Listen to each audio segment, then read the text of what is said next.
Hey everybody, welcome back again to Ken Tamplin Vocal Academy, where the proof is in the singing. I am continuing a series on taking vocal stems or isolated vocals, and I'm going to do a vocal analysis and a vocal singing tutorial on exactly how these artists did what they did, or close to how they did what they did. I'll try to get as close as I can. And also break down some of the recording aspects and some of the other features that went into making these epic, legendary, iconic songs, okay? So before we get started, if you wouldn't mind, please like and subscribe to my channel. That'd be really cool. I have a singing course, and that course is called How to Sing Better Than Anyone Else. You can find it right here at KenTamplinVocalAcademy.com, and I have a singing forums that is free over there. So if you guys want to, dabble into some of my free singing tutorials on YouTube and then bip on over to my free singing forums, you're going to find a lot of incredible information and over 20,000 other like-minded singers all wanting to learn how to sing in these different styles, okay? Now, next up is none other than Chris Cornell.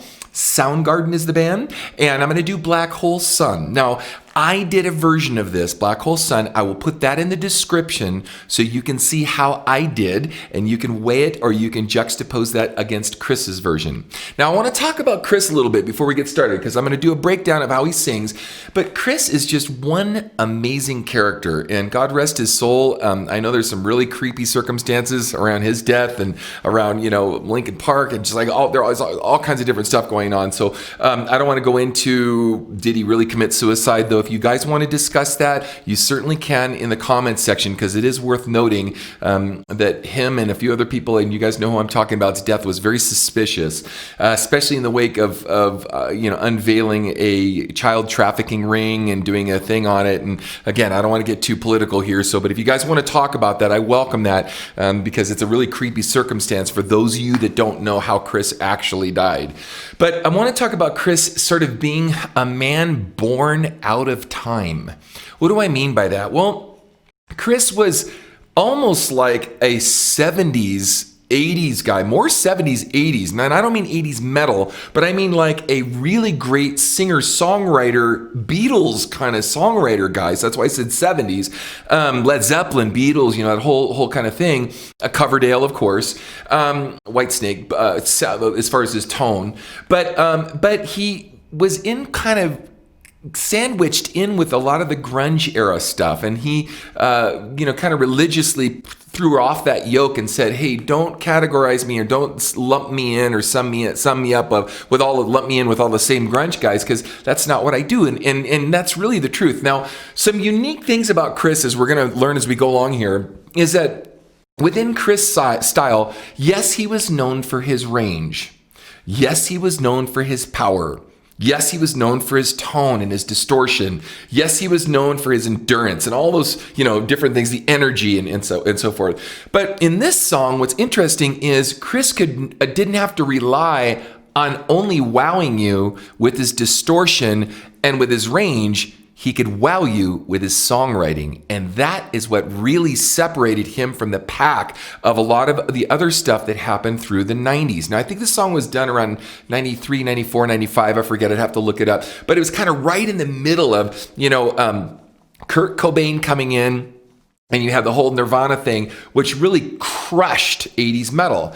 And yet Chris could have easily fit in just about any 80s metal band and was sort of like a man without a country, because he had all of the dynamic of a lot of the 80s metal singers and was sort of finding cutting his own path, or, cutting his own way through the grunge era. So that this, sits smacks square in the middle of that whole situation. So I want to just kind of take this a step at a time. Now, Black Hole Sun is very reminiscent of a Beatles song, and I'm not going to spoil it by telling you which one, but if you guys want to put that in the comment section and what Beatles song you think it is, that would be really fun. Excuse me. But I want to get started with this here. We're going to play it and we're going to discuss it as we go. Let's rock. In my eyes, indisposed, in disguises no one knows, has the face, lies the snake in the sun, in my disgrace. Now, I want to stop right there. We've done a lot of vocal stems, and I'm not sure how many of these isolated vocal track things I'm going to release in order, or what order they're going to come in, and how many we'll have out before this releases. But I want you guys to go back to a few of these, and with few exception, and I mean very few exception, and we're going to do Pat Benatar, and we're going to do Ann Wilson, and we're going to do David Coverdale, we're going to do all these amazing vocals, and we're going to do C. In this case, in the recording itself, there's basically no effect at all. A lot of compression, so the sound is really in the front of your face, so it's real present. But if you notice, he's not using any auto-tune, which I'm an advocate for. None of my KTVO vocalists use auto-tune. None. We use zero auto-tune. So for those of you out there, oh, it's auto-tune or it's lip-synced or that's crap, that's just crap, guys. Just top talking crap. It's so stupid. Anyway, I train my singers to be able to sing, and most of them are go on to be professional singers singing night after night after night without all the aid of all these silly effects that are making people sound robotic and taking away personality and uniqueness out of the voice, okay? So with Chris, so he's got this perfect vocal, excellent pitch, really cool tone, really great attitude and energy, and just an intimacy that draws you right in immediately with almost no effect other than some compression and a good microphone. Listen to it again. Here we go. In my eyes, indisposed, in disguises no one knows.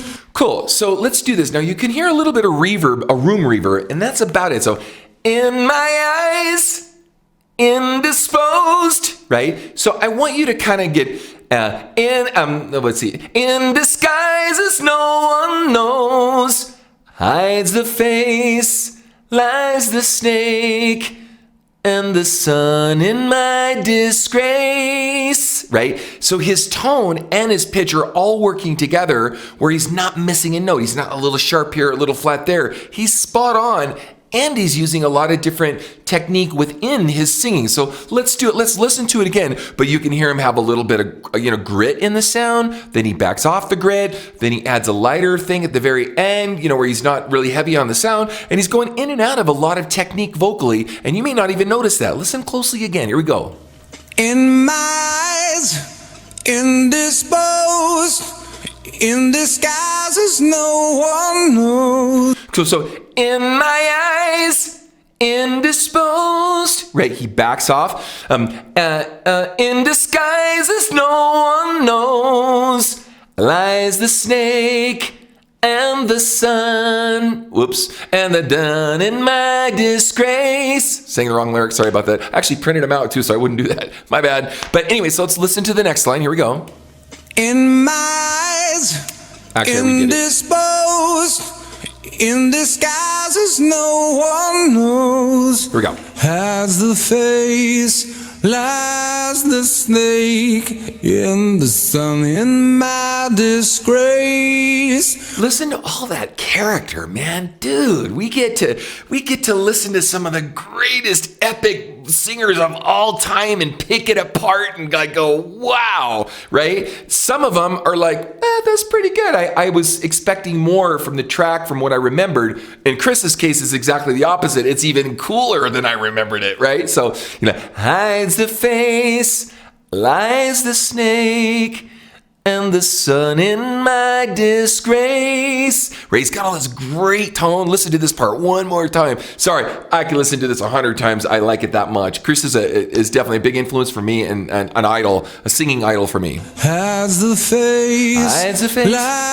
the snake. Lies the snake. Puts a little whine, little twang in there. Not twang as in technical twang, but In the sun in my disgrace. Kind of wind it.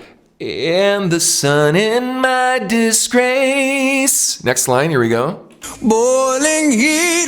Now he's leaning in. Boiling heat. He's kind of leaning in a little bit there. Check it out. Boiling heat. A summer stench.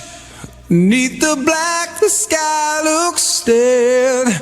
Call my name through the cream, and I'll hear you scream again. Cool. Did you guys hear all that character? Boiling heat, summer stench, 'Neath the black, the sky looks dead. Call my name through the cream, and I'll hear you scream again. He's got some grit, and then he goes, because it does a fall off there, right? Cool. Now, I could warm up to this, and I could really listen to it and absorb it. I digest it and get it closer than that, but that's not the point. I just want to show you how he did it and kind of do it. So you guys notice he's compressing his ear. In fact, I will back this up. Let me back this up one more time right here. Hear you scream again. So, hear you scream again. So he's got just kind of a little bit of a whine. He's kind of backing off the sound. He's using a little grit. He's compressing it. And he's kind of compressing it in the throat, which is kind of a no-no. But sometimes we do that for effect. And that's not a problem. So let's get into the chorus. Here we go. Black hole sun, won't you come and wash away the rain? Now, again, for effect, and let's revisit this one more time. So Chris could be screaming and belting and wowing us like Adam Lambert or wowing us like Dimash with a bunch of crazy notes. He's not doing that. He's singing for the song.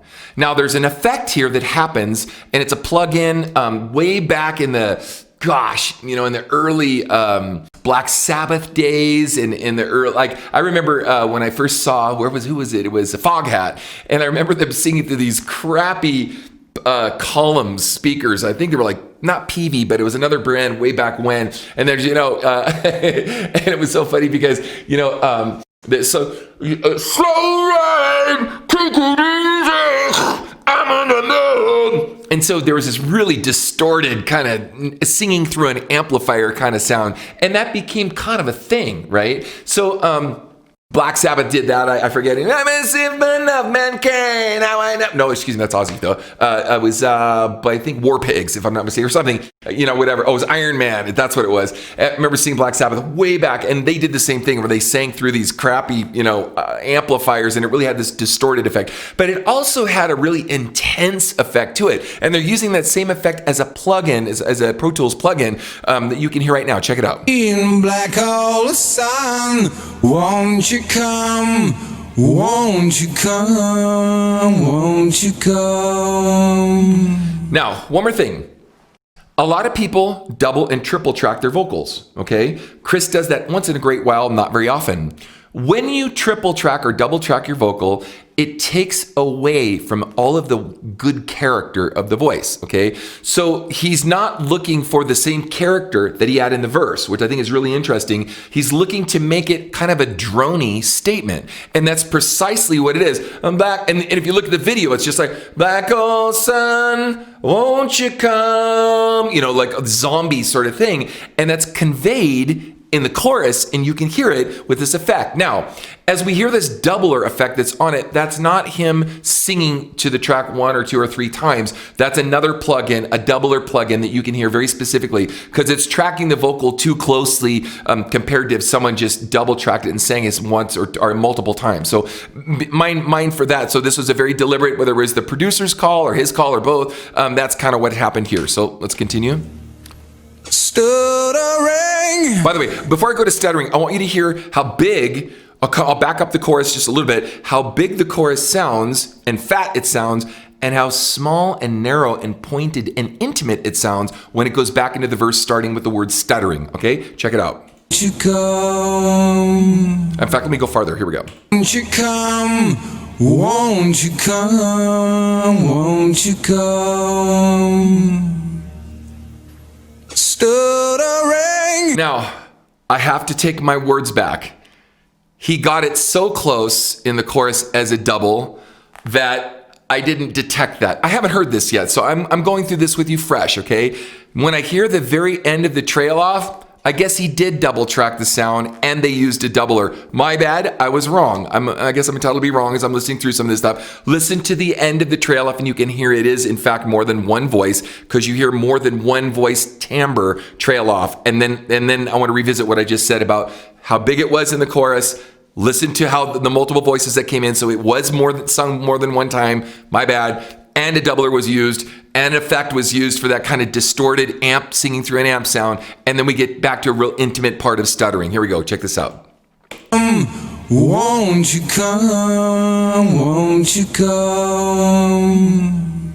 See a couple little Stuttering, small. cold and damp, still the warm wind tired friend. Now that warm wind tight, I love that about Chris, right? So stuttering, cold and damp, still the warm wind. He's got that, real tucked in, really, really throaty kind of sound.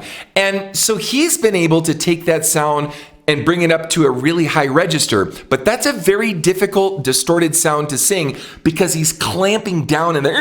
Oh, still the warm wind. And he does that, and you can hear it in Cochise and some other, Say Hello to Heaven. You can hear him using that sound quite often. It's a dangerous sound, but it's a really cool sound. Check it out. Cold and damp, still the warm wind tired friend. Times are gone for honest men, and sometimes far too long for snakes. Cool. Now, I love, too, the dynamic of how stuttering, cold and damp, still the warm wind, town and friend. Right, so you go...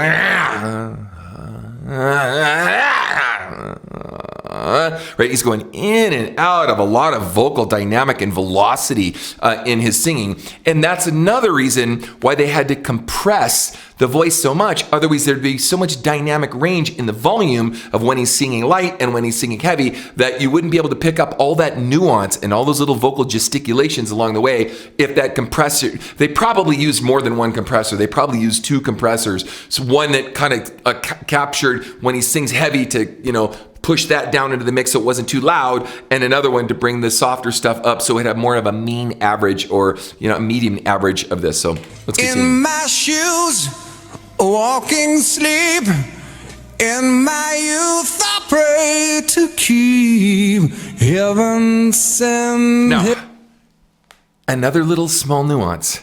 They're starting to bring in a little bit more, not of him singing double. That's why I didn't think he sang double in the first chorus.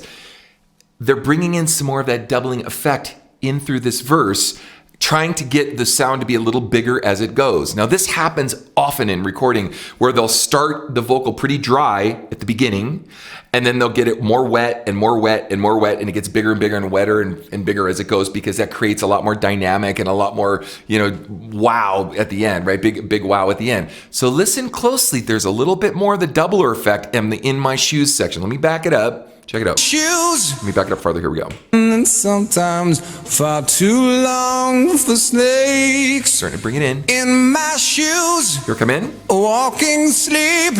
I can hear it. In my youth I pray to keep heaven send hell away. No one sings like you anymore. Now, let me point something else out. He covers his sounds a lot like most grunge singers did. And we've talked a lot about marble mouth. This is a very difficult way to sing because it's very hard to find pitch, okay?